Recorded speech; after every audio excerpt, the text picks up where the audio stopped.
abagabo bicaranye na Ahasuwerusi, ndimo ndihuta, turacyari mu gice cya mbere cya Esiteri. Abagabo bicaranye na Ahasuwerusi barahindukira babwira umwami, mwami nyaguhora ku ngoma, byacu biturangiriyeho. Umugore aragusuzuguye, yicaranye n'abagore bacu, nta mugabo uzongera kugira ijambo. Ntibari bazi ko ibyo bitekerezo hari uwo birimo bicira inzira. Haleluya! Bari bazi ko barimo birwanaho, bari bazi ko barimo barwanira icyubahiro, ariko hari uwo barimo bagarura mu mwanya Imana yamuremeye, hari uwo barimo bacira inzira.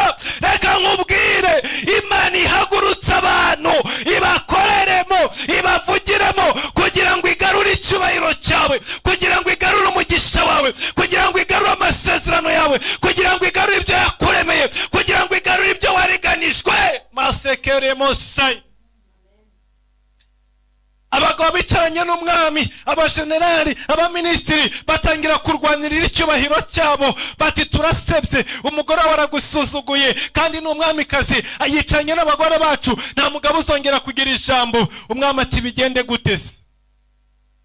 Atumva, inama nzima twakugira ni imwe, itegeko ryandikwe, umugore yirukanwe, akurwe mu gihugu, kandi bitangazwe, bimenyekana ahantu hose.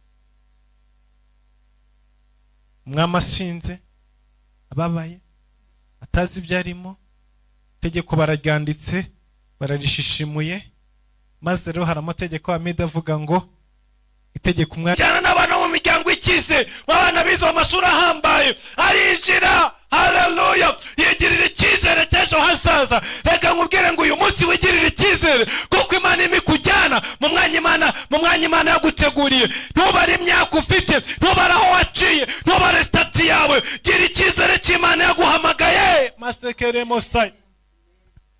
Nimba byarashobotse kuri Esiteri umwana w'impunzi, nawe byashoboka nubwo uri impunzi, nawe byashoboka nubwo utari iwanyu, byashoboka nubwo udafite papa na mama wawe, byashoboka nubwo udafite bene wanyu, byashoboka. Haleluya! Icyo cyizere ntugitakaze. Mwana arinjira, haleluya, ajya guhiganwa n'abandi. Umwami katari yabajije amamiliyoni ari kuri konte, ashakaga umugore mwiza. Hari ikindi se?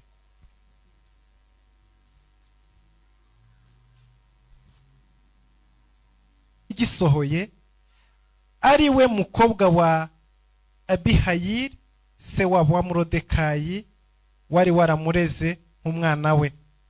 Ntacyo yasabaga keretse ibyo Hegayi, inkone y'umwami, umurinzi w'abagore, yategekaga, kandi ashimwa n'abamurebaga bose.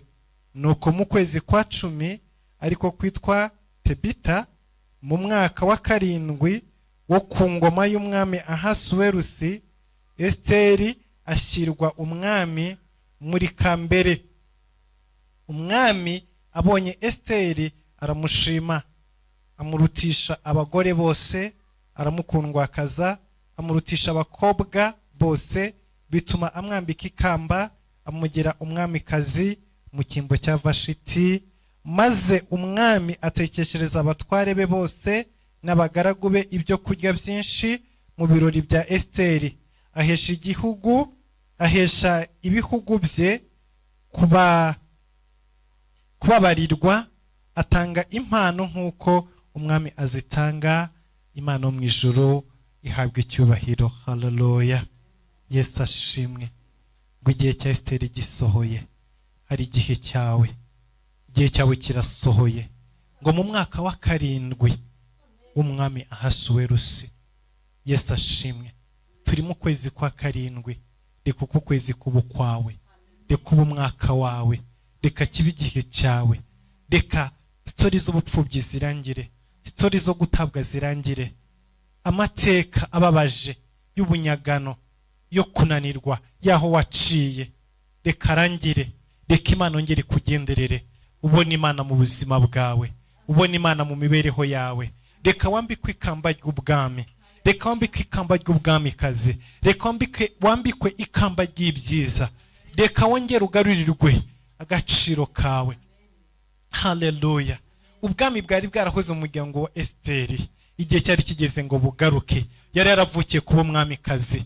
Nubwo umwanzi yamudiganije, nubwo umwanzi yamwicayeho, nubwo umwanzi yamubabaje, nubwo yamucishije mu bihe bigoye, mu bihe biruhije, mu bihe binanije, mu bihe by'amarira, mu bihe by'umuruho, ariko igihe cyari kigeze ngo amugarurire icyubahiro, ngo amugarurire agaciro, ngo amugarurire umunezero. Igihe cyari kigeze ngo Imana imugarurire. Haleluya! Imana yacu ihabwe icyubahiro. Iki gitondo senga Imana, ubwira Imana ngo niba warabikoze kwa Esiteri, ni wanjye wabikora.